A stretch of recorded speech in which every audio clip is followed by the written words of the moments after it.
The training hall was cold and quiet. 30 human cadets sat in neat rows, their backs straight and their eyes forward. None of them moved. None of them whispered. They all knew who stood at the front of the room, and they all knew better than to draw his attention. Commander Vexnar was 8 feet tall. His body was covered in dark gray fur, and his eyes glowed a soft amber color that seemed to see everything at once. When he spoke, his voice was deep and rough, like stones grinding together. His teeth were long and sharp, and his claws clicked against the floor when he walked.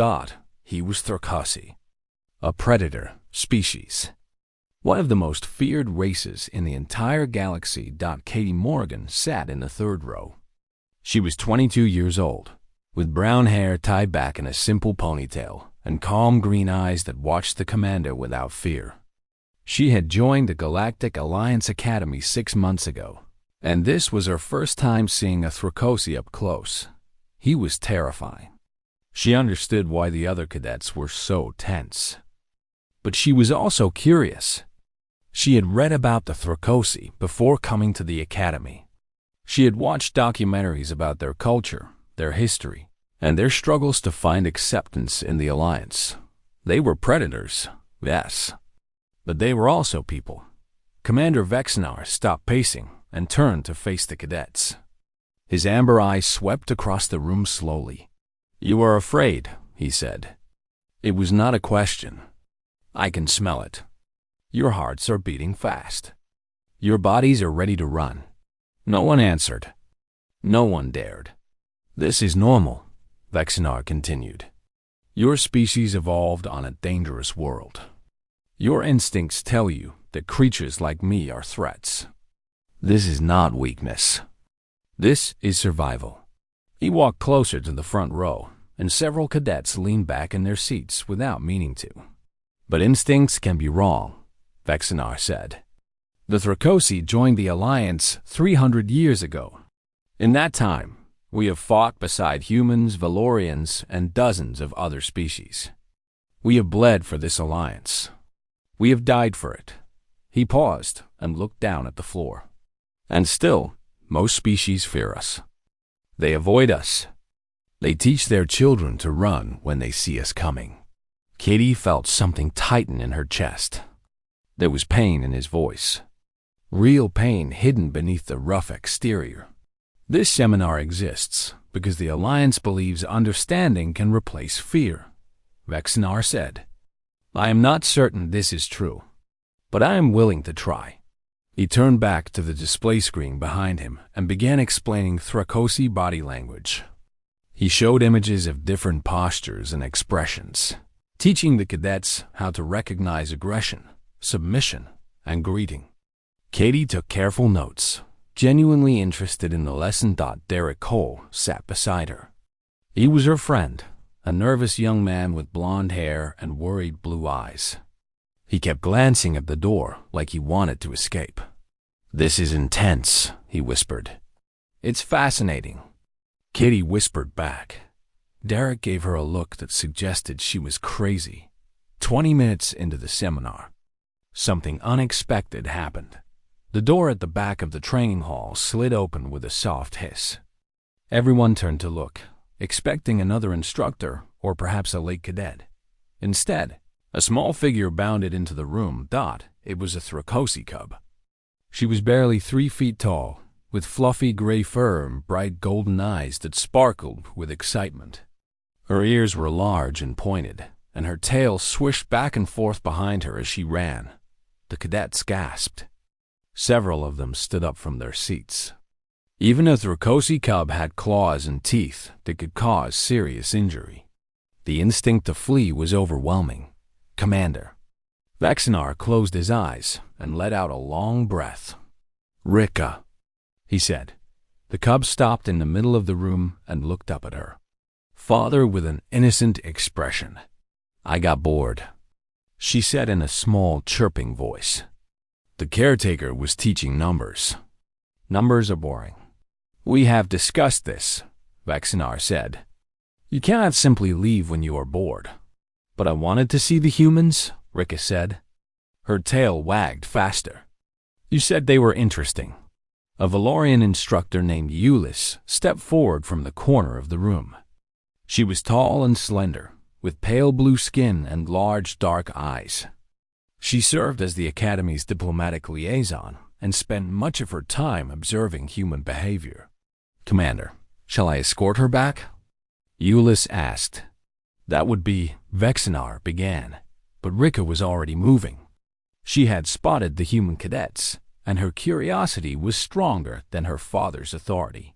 She walked toward them with quick, bouncing steps, her ears perked forward and her nose twitching. The cadets backed away. Lena Park, the squad leader, positioned herself in front of her team. She was a capable woman with short black hair and sharp eyes, but even she looked uncertain. "Easy," Lena said quietly. "Nobody make any sudden moves." Rika stopped a few feet from the group. Her head tilted to one side as she studied the humans with fascination. "You smell different," she said. "Like salt and something sweet." No one answered. The cadets were frozen in place, their eyes wide with fear. Rika's ears flattened slightly. She did not understand why they were acting this way. She just wanted to meet them. She just wanted to play. Her small body crouched low, and she let out a sound from deep in her throat. It was a growl, rough and rumbling and full of energy. Derek stumbled backward and nearly fell over a chair. Lena's hand moved toward her belt, reaching for a weapon that was not there. The other cadets scattered, putting as much distance as possible between themselves and the cub. But Katie did not move.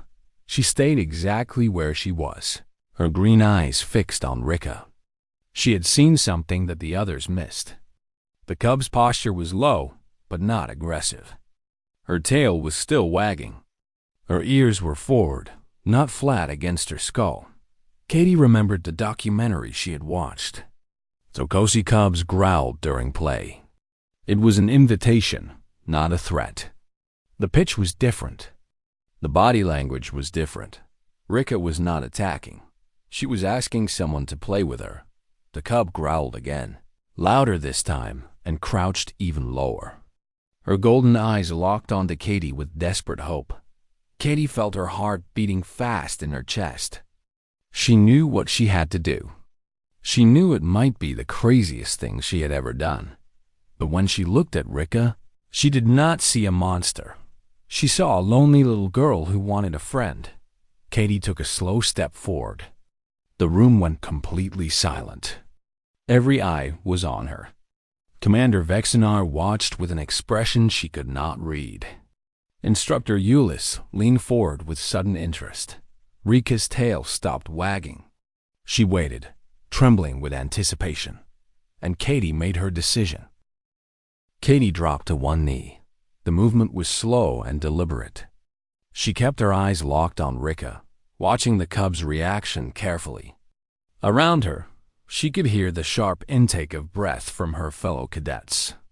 Someone whispered her name in warning. Someone else told her to get back. She ignored them all. Rika's golden eyes grew wide. Her ears perked forward even more, and her tail began to wag again. The cub had never seen a human do this before. She had never seen anyone outside her own family respond to her invitation. Katie settled into her crouch. She remembered the documentary clearly now. When Tokosi cubs played, they communicated through sounds and postures.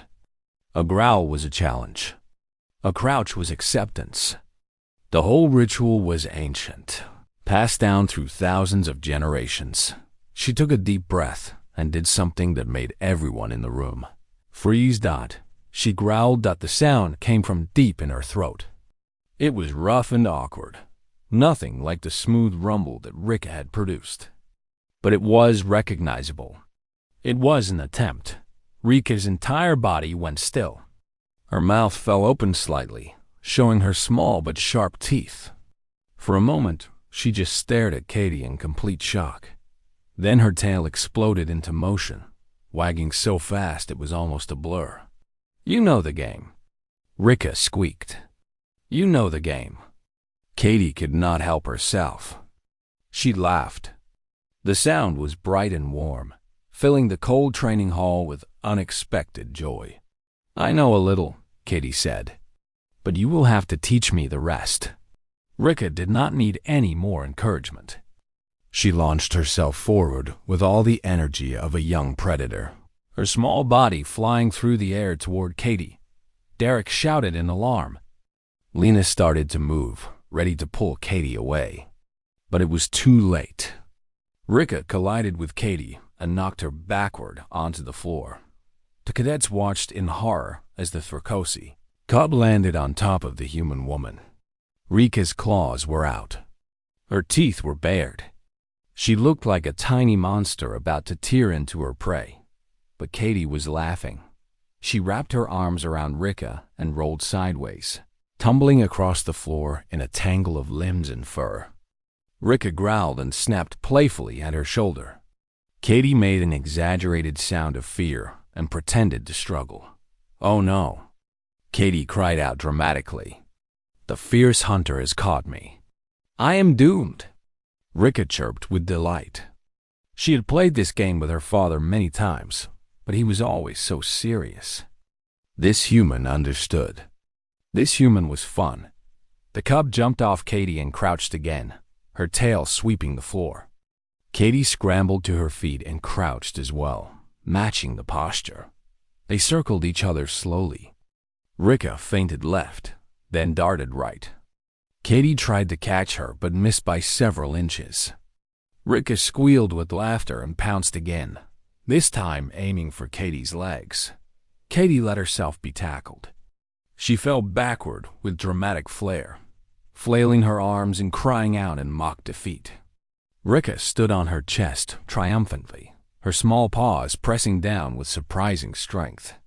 "I win," Rika announced. "I am the greatest hunter in the galaxy." "You are," Katie agreed breathlessly. "I am no match for you." Commander Vexenar had not moved from his spot at the front of the room. He stood perfectly still, his amber eyes fixed on the scene before him. His expression was unreadable, but something had changed in his posture. The tension had left his shoulders. His claws had retracted. Instructor Euless had pulled out a small recording device. Her dark eyes were wide with fascination as she documented every moment of the interaction. This was unprecedented. In all her years of studying species relations, she had never seen anything like this. Lena Park slowly lowered her hands to her sides. The fear in her eyes was fading, replaced by confusion and something that might have been wonder. Derek stood beside her, his mouth hanging open. "Is she actually playing with it?" he whispered. "Her," Lena corrected quietly. "She is playing with her." The game continued. Katie chased Rika around the chairs and tables, always staying just slow enough that the cub could escape. Rika hid behind a desk and leaped out at Katie with a fierce growl. Katie screamed theatrically and fell down again. The other cadets began to relax. Some of them even smiled. The scene was so absurd, so unexpected, that it was almost impossible to stay afraid. After several minutes, Rika paused to catch her breath. Her small chest heaved with excitement, and her tongue hung out of her mouth. "Can we go outside?" she asked hopefully. "There is more room outside." Katie looked toward Commander Vexenar, suddenly aware that she had not asked permission for any of this. The commander was silent for a long moment. Then, slowly, he nodded. "The courtyard," he said. "Stay within sight of the windows." Rika squealed with happiness and grabbed Katie's hand with her small paw. Her claws were retracted now, and her grip was surprisingly gentle. "Come on," she urged. "I want to show you how fast I can run." Katie allowed herself to be pulled toward the door. As she passed Commander Vexenar, she saw something in his amber eyes that made her heart ache. It was gratitude. Deep, powerful, and carefully hidden. She did not say anything. Neither did he. But something passed between them in that moment. An understanding that the courtyard was bright with artificial sunlight. It was a large open space filled with trees and benches, designed to give the academy students a place to relax. Right now, it was empty except for Katie and Rika. The cub released Katie's hand and sprinted across the grass. She was fast, incredibly fast. Her small body moved like liquid, dodging between trees and leaping over obstacles with effortless grace. "Catch me," Rika called back. "Try to catch me." Katie ran after her, knowing she had no chance. Rika was built for speed and agility. Katie was just a human, slower and clumsier than almost every other species in the galaxy. But she ran anyway. Rika let her get close a few times, then darted away at the last moment. The cub climbed a tree and hung from a branch, making faces at Katie below. "You are too slow," Rika teased. "I am doing my best." Katie laughed. She jumped and grabbed the branch, pulling herself up with effort. Rika watched with amazement as the human climbed toward her. "You can climb?" the cub asked. "A little," Katie admitted. "Not as well as you." Rika moved to a higher branch and waited. Katie followed, slower but determined. When she finally reached the cub, both of them were breathing hard. They sat together in the tree, looking out over the courtyard. Rika leaned against Katie's side, her soft fur warm against the human's arm. "Why are you not afraid of me?" Rika asked quietly. Katie thought about the question for a moment. "Because you are not scary," she said simply. "You are just a kid who wanted to play." Rika was silent. When Katie looked down, she saw that the cub's golden eyes were wet with tears. "No one ever plays with me," Rika whispered. "Everyone runs away." Katie felt her heart break. She put her arm around the small predator and held her close. "I will play with you," she said, "whenever you want." Below them, standing in the shadow of the building, Commander Vexnar watched in silence. His daughter was laughing again. His daughter had found a friend, and for the first time in years, the great Tarkosi warrior felt something like hope. The afternoon stretched on, and Katie lost track of time. She and Rika played in the courtyard until the artificial sun began to dim toward evening. They chased each other through the grass. They climbed trees and jumped from branches. They rolled around on the ground, wrestling and laughing until they were both covered in dirt and leaves. Inside the training hall, a crowd had gathered at the windows. The other human cadets stood in a line, watching the scene outside with expressions that ranged from disbelief to amazement. Derek pressed his face against the glass like a child watching something magical. "She is actually wrestling with a Thrakosi," he said for the 5th time. "Katie is wrestling with a Thrakosi cub and winning." "Losing," Lena corrected. "She's letting the cub win. Watch how she moves. She could dodge those pounces if she wanted to." Derek looked closer and realized Lena was right. Katie was skilled and quick, but she kept leaving openings. She kept putting herself in positions where Rika could tackle her. Every time the cub succeeded, Katie would cry out dramatically and pretend to be defeated. "Why would she do that?" Derek asked. "Because that is how you play with children," Lena said quietly. "You let them win sometimes. It makes them happy." Instructor Euless stood nearby, her recording device still active. She had been documenting everything for the past 2 hours, and her analytical mind was working overtime to process what she was seeing. The Valorian had spent her entire career studying interspecies relations.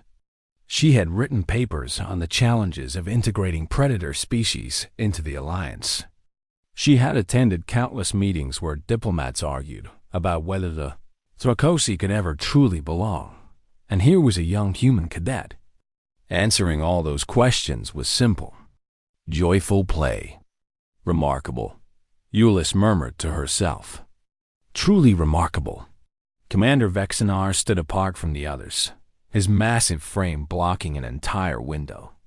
He had not moved in over an hour. He simply watched, his amber eyes following every jump and tumble his daughter made. Ulyss approached him carefully. The Thrakosi commander was not known for casual conversation, and she did not want to intrude on what was clearly a private moment. "Commander," she said softly, "may I ask you something?" Vexenar did not look away from the window. "Ask. In all your time with the Alliance, has anyone ever played with your daughter before? Anyone outside your family?" The silence stretched for several seconds. "No," Vexenar finally said. "Never." Ulyss felt her heart ache. She had known the Thrakosi faced discrimination, but she had not truly understood what that meant until this moment. "The other children at the station," Vexenar continued, his voice low and rough. "Their parents forbid them from going near Rika.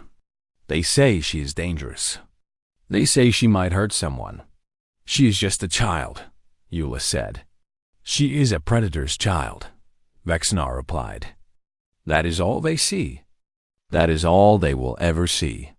Outside, Rika had climbed to the top of the tallest tree in the courtyard. She hung from a branch by one paw, showing off for Katie below. "Look at me," the cub called down. "I am the queen of the forest." "You are amazing," Katie shouted back. "But please, be careful." Rika laughed and swung to another branch. Her movements were graceful and confident. She had been climbing since she could walk, and heights held no fear for her. Katie watched from below with a smile on her face. Her muscles ached from hours of running and wrestling, and she knew she would be sore tomorrow. But she did not care. The joy on Rika's face was worth every bruise. The cub dropped from the tree and landed beside Katie with perfect grace. She was breathing hard, her fur messy and tangled with leaves, but her golden eyes were shining with happiness. "I am tired," Rika admitted. "But the good kind of tired." "Me too," Katie said. She sat down on the grass and patted the spot beside her. "Rest with me for a minute." Rika flopped down next to her and leaned against her side. The cub's body was warm, and her fur was softer than Katie had expected. Within moments, Rika's breathing slowed as exhaustion caught up with her. Katie sat very still, not wanting to disturb the sleeping cub. She looked up at the artificial sky and thought about everything that had happened today. She had come to the seminar expecting to learn about Thrakosi culture from a distance. She had expected diagrams and lectures and carefully controlled demonstrations. Instead, she had ended up rolling around in the dirt with a predator's child, laughing and growling and playing like they had known each other their whole lives. It was strange. It was wonderful. And it felt completely natural. The door to the courtyard opened, and Commander Vexenar stepped outside. He walked toward them slowly, his heavy footsteps barely making a sound on the soft grass. Katie started to stand, but Vexenar held up a massive paw to stop her. "Do not wake her," he said quietly. "She has not slept this peacefully in months."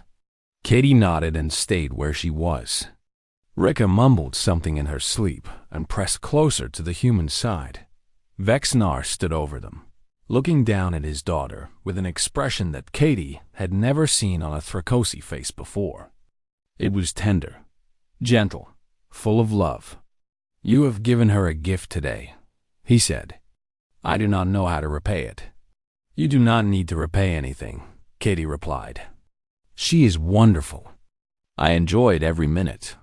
Vexenar was quiet for a moment. Then he lowered himself to the ground, sitting across from Katie with his legs crossed beneath him. Even sitting, he towered over her. "May I tell you something?" he asked. "Of course." "When Rika was born, I made a promise to myself. I promised that I would protect her from all the dangers of the galaxy. I would keep her safe from enemies, from predators, from anyone who wished her harm." He looked down at his massive claws, then slowly retracted them. "I never expected that the greatest danger to my daughter would be loneliness," he said. I never expected that fear and prejudice would hurt her more than any weapon ever could. Katie did not know what to say. She simply listened, giving the commander the space to speak. She stopped asking to play with other children 6 months ago. Vexenar continued. She stopped trying to make friends. She would come home from the education center and go straight to her room. She would not talk. She would not eat. She just sat alone in the dark. His amber eyes glistened with moisture. "I am one of the most feared warriors in the Alliance," he said. "I have fought in dozens of battles. I have faced enemies that would make most species flee in terror. But I could not protect my daughter from the cruelty of isolation. I could not fix what was broken inside her heart." Katie felt tears forming in her own eyes. She blinked them away and looked down at the sleeping cub beside her. "She is not broken," Katie said softly. "She is just lonely, and loneliness can be fixed." Vexenar looked at her for a long moment. "Perhaps it can," he said. "Perhaps with help from unexpected places it can." The artificial sun had dimmed to a soft twilight glow. In the distance, the lights of the academy began to flicker on. The day was ending, but something new was beginning. Katie smiled and gently stroked the fur on Rika's head. The cub purred in her sleep, a sound so small and sweet that it seemed impossible it came from a predator. "I would like to visit her again," Katie said. "If that is allowed." Commander Vexenar nodded slowly. "It is allowed," he said. "It is more than allowed. It would be an honor." And in that quiet courtyard, under the fading light of an artificial sky, a human and a Frikosi found something rare and precious. They found understanding. 3 days passed before Katie received the message. She was in her dormitory room, reviewing notes for an upcoming exam, when her communicator beeped. The message was brief and formal. Commander Vexenar requested her presence in his office at her earliest convenience. Katie read the message twice, her stomach tightening with worry. Had she done something wrong? Had her playful behavior with Rika violated some protocol she did not know about? The academy had rules about interacting with officers' family members, and she had not thought to ask. Before wrestling with the commander's daughter, she changed into a clean uniform and made her way to the administrative wing of the academy. The corridors were quiet at this hour, and her footsteps echoed against the metal floors. Commander Vexenar's office was at the end of a long hallway. The door was larger than the others, built to accommodate Frikosi proportions. Katie stopped in front of it and took a deep breath. Then she knocked. "Enter," came the deep voice from inside. The door slid open, and Katie stepped through. The office was surprisingly simple. A large desk dominated the center of the room, covered with datapads and documents. The walls were bare, except for a single photograph showing a younger Vexenar standing beside a female. Frikosi and a tiny infant with golden eyes. Rika's family. Her mother must have been beautiful. "Please sit," Vexenar said, gesturing to a chair that had been placed in front of his desk. It was human-sized, clearly brought in specifically for this meeting. Katie sat down and folded her hands in her lap. She waited for the commander to speak, her heart beating faster than she wanted to admit. Vexenar was silent for a long moment. He stared at something on his desk, his massive claws tapping slowly against the surface. "I asked you here to talk about my daughter," he finally said. "Sir, if I overstepped any boundaries," Katie began. "You did not." Vexenar cut her off with a wave of his paw. "Quite the opposite. You did something that no one in 300 years of Alliance membership has ever done. You played with a Frikosi child." Kay blinked. "I'm sorry, I do not understand. Surely other species have. They have not." Vexenar's voice was flat. "In 3 centuries, not a single member of any other species has willingly engaged in play with a Frikosi young. Not once." The words hit Katie like a physical blow. She tried to imagine growing up like that. She tried to imagine being a child in a galaxy full of other children and having none of them ever want to play with you. "That is terrible," she whispered. "It is our reality," Vexenar said. "When my people joined the Alliance, we believed we were joining a community. We believed we would find acceptance, friendship, perhaps even family among the other species. We were wrong." He stood and walked to the window. Outside, the lights of the Academy glittered against the darkness of space. "The other species tolerate us because we are useful," he continued. "Our warriors are strong. Our ships are fast. Our technology is advanced. But they do not accept us. They never have." Katie stayed silent, sensing that the commander needed to speak more than he needed a response. "My wife died 4 years ago," Vexenar said quietly. "A training accident. She was the best pilot I ever knew, and she died because of a mechanical failure that could have been prevented." "I am so sorry," Katie said. "After she passed, I became both mother and father to Rika. I tried to give her everything she needed. I tried to fill the empty space her mother left behind. But there was one thing I could not give her." He turned back to face Katie. "I could not give her friends. I could not give her playmates. I could not give her the simple joy of running and laughing with other children." His amber eyes were heavy with old pain.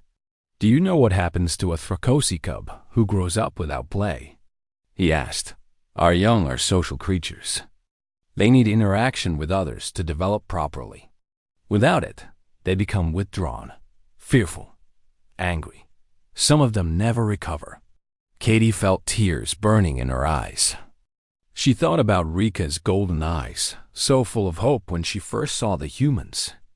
She thought about the way the cub had trembled with anticipation, waiting to see if anyone would respond to her invitation. "I have watched my daughter become a shadow of herself," Vexenar said. "I have watched her stop trying, stop hoping, stop believing that anyone would ever see her as anything other than a monster." He walked back to his desk and sat down heavily. "And then you appeared. A human cadet who saw a growling predator cub and decided to growl back. For the first time, something like a smile crossed his face. Rika has not stopped talking about you since that day. She asks about you every morning. She tells everyone who will listen about the human who plays with her. She is happier than I have seen her in years." Katie wiped her eyes with the back of her hand. "She is a wonderful child. I did not do anything special. That is where you are wrong." Vexenar leaned forward, his amber eyes intense. "You did something that no one else in the entire galaxy has been willing to do. You looked past your fear and saw my daughter for who she truly is. Not a predator, not a threat, just a lonely child who needed a friend." He reached into his desk and pulled out a small object. It was a bracelet made of woven metal threads with a single amber stone set in the center. "This belonged to my wife," he said. "She wore it on our bonding day. She told me that it represented connection. The threads are separate, but together they create something stronger." He held it out to Katie. "I want you to have it." Katie's eyes went wide. "Commander, I cannot accept this. It is too precious." "It is precisely because it is precious that I want you to have it," Vexenar said. "You have given my daughter something I could not give her. You have given her hope. This is my way of thanking you." Katie hesitated for a moment longer. Then she reached out and took the bracelet. The metal was warm to the touch, and the amber stone seemed to glow with inner light. "Thank you," she said softly. "I will treasure it." Vexenar nodded. "There is one more thing I wish to say." He stood again and walked around the desk until he was standing directly in front of Katie. Then, slowly and deliberately, he placed his massive paw over his heart. Katie recognized the gesture from her studies. It was a Thrakosi sign of deep respect, usually reserved for warriors who had proven themselves in battle or elders who had earned great wisdom. "You have shown my people that not everyone in the galaxy fears us," Vexnar said. "You have shown that friendship is possible, even between predator and prey. This is a gift beyond measure." He spoke a phrase in the Thrakosi language. The words were guttural and complex, but they carried a weight of meaning that transcended translation. "What does that mean?" Katie asked. "It means one who sees clearly," Vexnar replied. "It is a title given to those who look beyond the surface and see the truth beneath. You have earned it." Katie stood and mimicked the gesture, placing her hand over her own heart. "I do not know if I deserve such an honor," she said, "but I will try to be worthy of it." Vexinar's amber eyes softened. "You already are," he said. "You already are." Outside the window, the stars burned cold and bright against the infinite darkness. But inside that office, warmth filled the space between two unlikely souls, a human and a Thrakosi, a warrior and a cadet, two people who had found, against all odds, the beginning of something that might just change everything. 3 months changed everything. Katie visited Rika every day after her classes. They played in the courtyard, chased each other through the corridors, and spent quiet evenings watching entertainment programs together. The cub began to smile more. She began to laugh more. The shadows that had clouded her golden eyes slowly faded away. But the changes did not stop with Rika.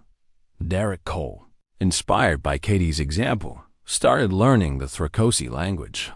He practiced phrases every night, stumbling over the guttural sounds until they began to feel natural.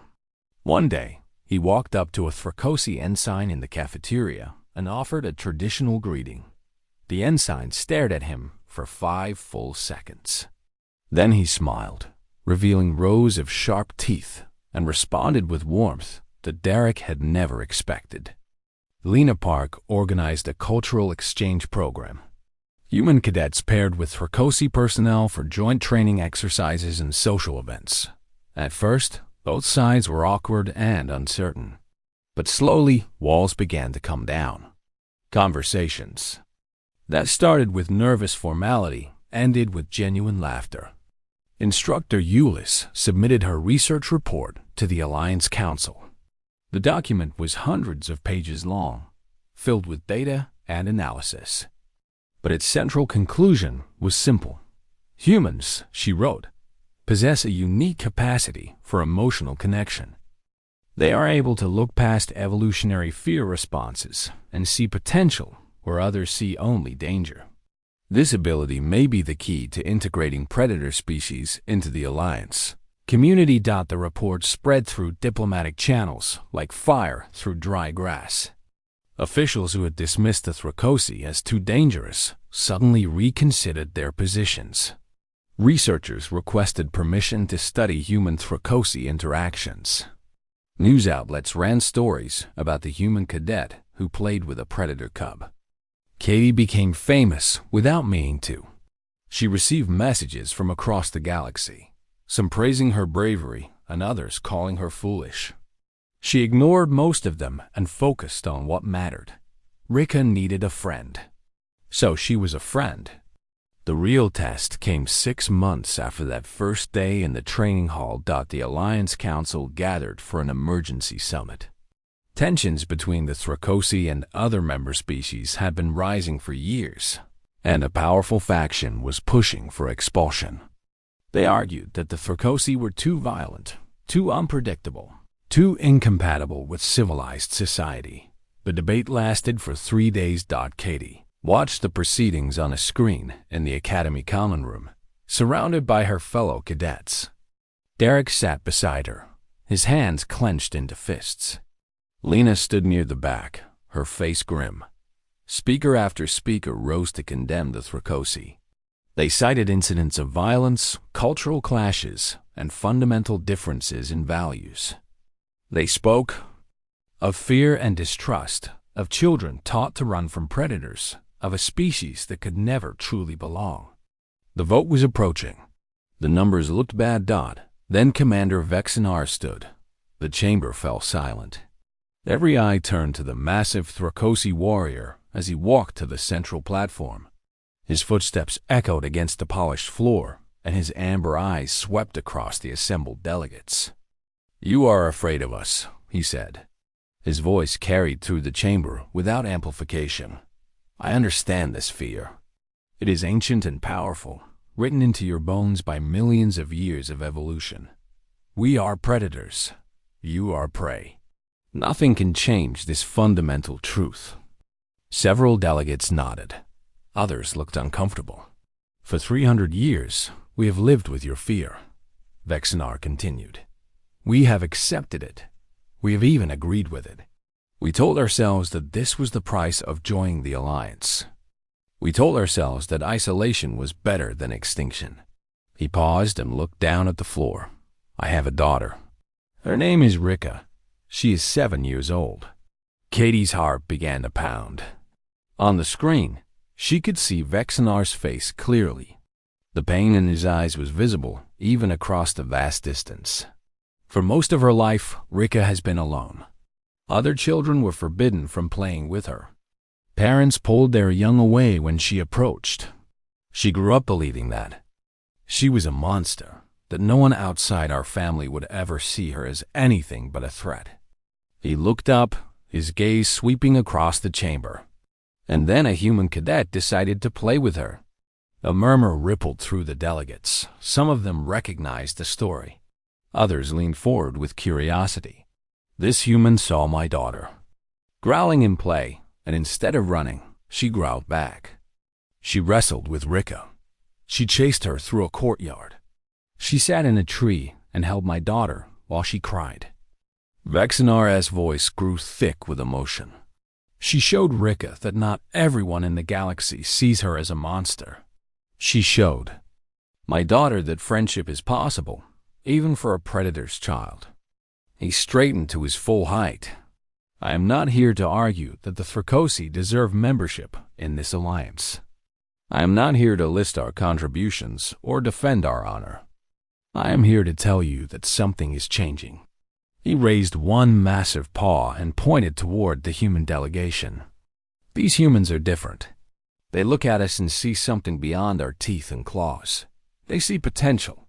They see possibility. They see people." The chamber was completely silent now. "If you expel us today, you will be telling the galaxy that fear is stronger than hope. You will be telling every predator species that they can never belong, no matter how hard they try.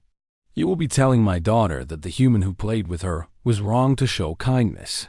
Vexenar lowered his paw. "I do not believe that is the alliance we joined 300 years ago. I do not believe that is the future any of us want." He stepped back from the platform. "The choice is yours." The vote took less than an hour. The motion to expel the Thrakosi failed by an overwhelming margin. Delegates who had been undecided spoke of Vexenar's words and the story of the human cadet. Some of them admitted that they had never thought about predator species as anything other than threats. Some of them said they wanted to do better.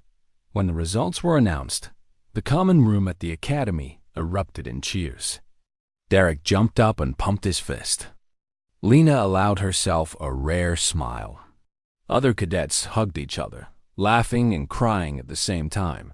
Katie sat quietly in her chair, the bracelet on her wrist catching the light.